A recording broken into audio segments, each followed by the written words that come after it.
All right, day 7, Project Gratitude, the Magic 28. Jonathan Liu here. And today's chapter is called Magical Way Out of Negativity. And this one's a challenge for a lot of people. Myself, really, I'm going through this right now. Is sometimes we have those, real negative thoughts or feelings or emotions. And how do we get out of that state?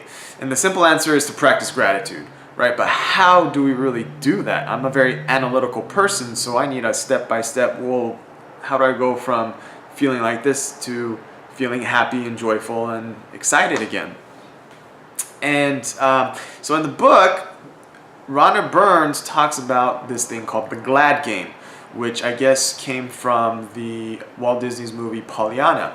And she basically says to be grateful for everything. Just be grateful for every single thing, and even the negative situations. So I call this searching or finding the gift or the lesson in every situation. I believe that everything happens for a reason, and even when we think things are not going well, what is the gift? What is the lesson that we can learn from it? So in her example, she says, let's say you don't have a job right now, right? And you're not making any money. What can you be grateful for about that?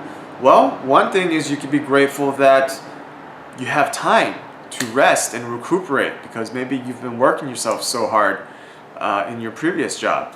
Or maybe you can be grateful for the time you can spend with your family now.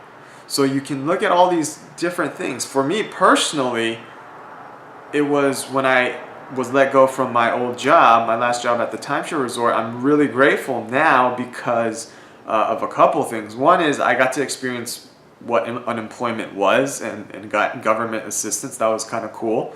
And then two, it drove me to really pursue my passion at that time, which was real estate.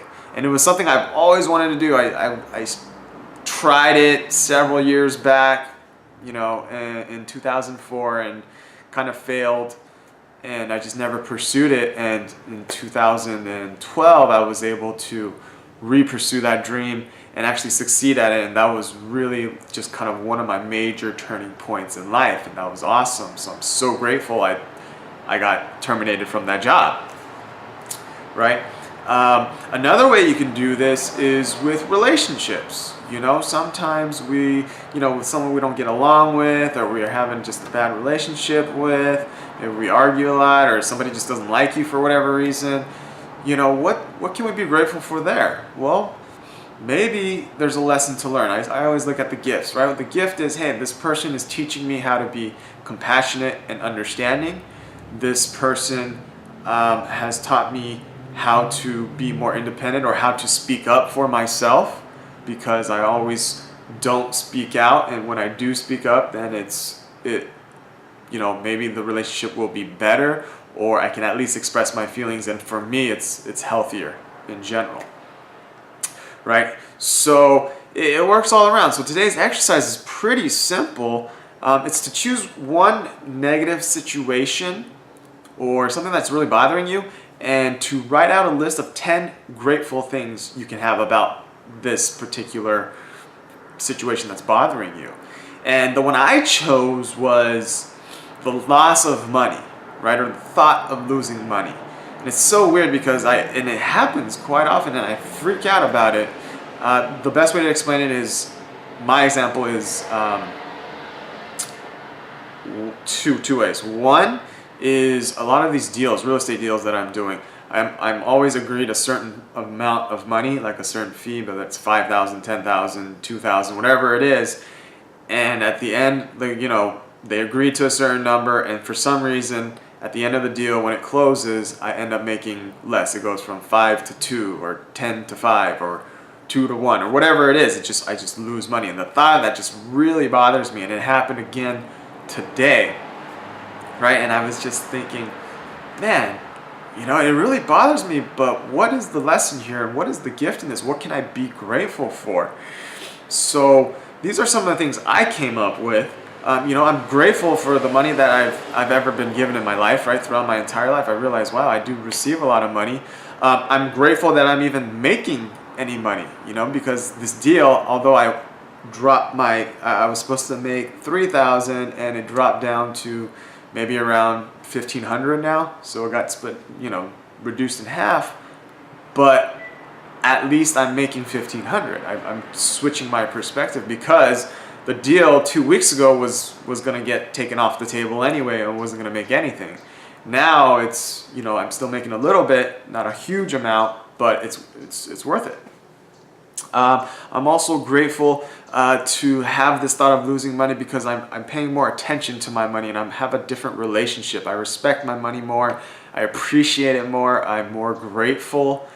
And it seems to come more often now that I'm being more grateful and just happy. I did receive the job. I'm pretty sure I secured the position at eLove Stay, and I'm going to be able to work at as a taste panel specialist where I just taste food and give my feedback on it. I have an opportunity for an interview on that, and that's freaking cool. Another thing about losing money is I'm thankful for this because since this whole thought of losing money has been bothering me and I've changed my relationship with money, I've actually started working with my dad on finances, like financial management, learning how to manage my money now.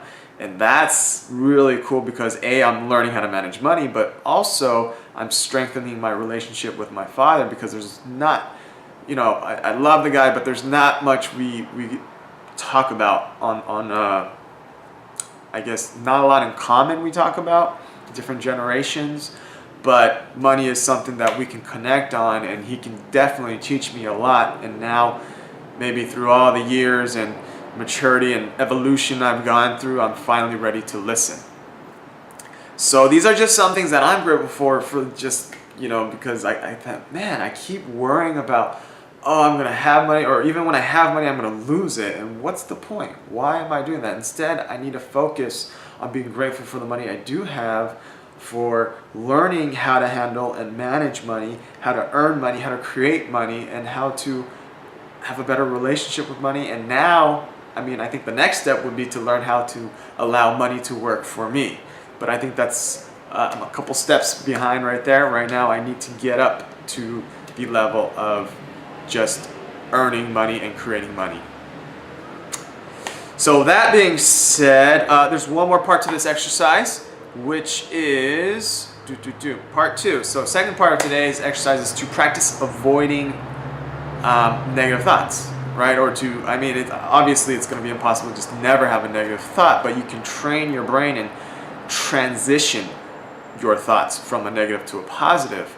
And to do this, what Rhonda Byrne says in the book is anytime you have a negative thought, like, oh man, I don't have enough money, or I don't have a job, or whatever, you're aware of this. First of all, you got to be aware, and then you add on something like, but I am grateful that I have this, but I'm so grateful I have this. So maybe I don't have all the money in the world right now, but I'm so grateful that I have a loving family that supports me, or, oh man, I don't have time to do these things right now, but I'm so grateful that I have a job that allows me to be creative and sustain my lifestyle. Something like that. So practice that throughout the day. Good luck. Thank you guys again for watching. Sorry my videos are going longer than expected, but I appreciate the support, and I'll catch you guys in the next video. Thanks.